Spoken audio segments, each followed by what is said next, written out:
మీతోనే hand wash యొక్క ప్రాధాన్యత తెలియజేయడం ఇది సందర్భం. ఓకేనా? మీ ముందే 2 గ్లాసులు తీసుకున్నాను.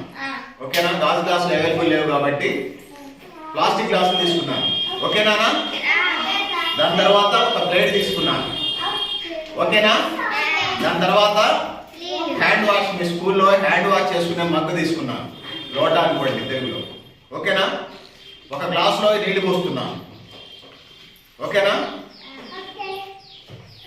ఈ నీళ్ళు ఇవి. ఓకేనా? హ్యాండ్ వాష్ చేసుకోకపోతే ఎలా ఉంటుందనే దానికి సంబంధించి నువ్వు అట్లా పట్టుకో, ప్లేట్ పట్టుకో, నువ్వు చేతులు కట్టుకో, నువ్వు హ్యాండ్స్ పైకి మలుసుకో, ఇందులో చేతులు కట్టుకో.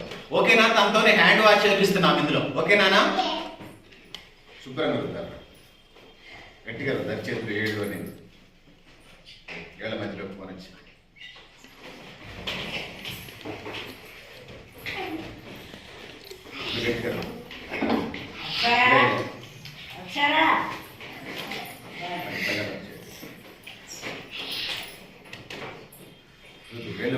ఏళ్ళ మధ్యలో పోనిచ్చు మధ్య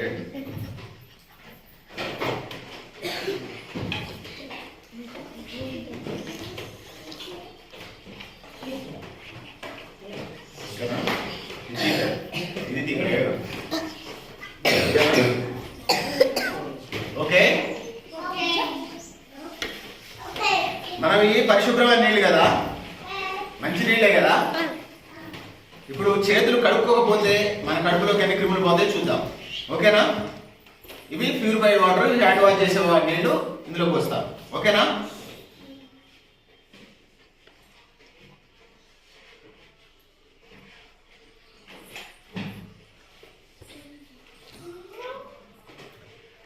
చూసారా వేరియేషన్? ఈ నీళ్ళు బాగున్నాయా, నీళ్ళు బాగున్నాయా? మీరు చేతులు కడుక్కోకుండా తాగితే ఇన్ని క్రిములు మన కడుపులో పోతాయి. ఏ నీళ్ళు బాగున్నాయి? చేతులు కడుక్కోకపోతే ఏమవుతుంది అర్థమవుతుంది కదా. ఓకేనా? హ్యాండ్ వాష్ ఎందుకు చేసుకోవాలి అర్థమైందా? చేతులు కడుక్కుంటే ఇట్లా క్లియర్గా మంచిగా మనం ఫుడ్ తీసుకున్నప్పుడు అవకాశం ఉంటే స్పూన్తో తినండి, మీకు ఇబ్బంది ఏం లేదు. చేతితో తినాల్సి వచ్చినప్పుడు మాత్రం చేతులు శుభ్రంగా కడుక్కోవాలి మీరు, ఎందుకంటే ఆడుకునే గేమ్స్ అండ్ స్పోర్ట్స్ ఆడతారు కాబట్టి. ఓకేనా?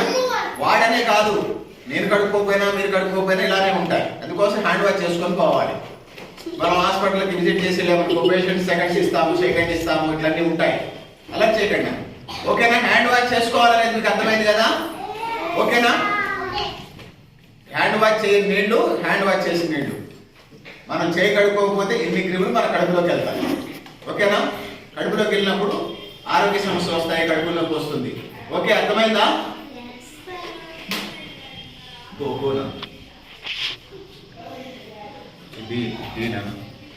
ఓకేనా? అర్థమైందా? హ్యాండ్ వాష్ ఎందుకు చేసుకోవాలని అర్థమైందా మై డియర్ చిల్డ్రన్? ఓకేనా?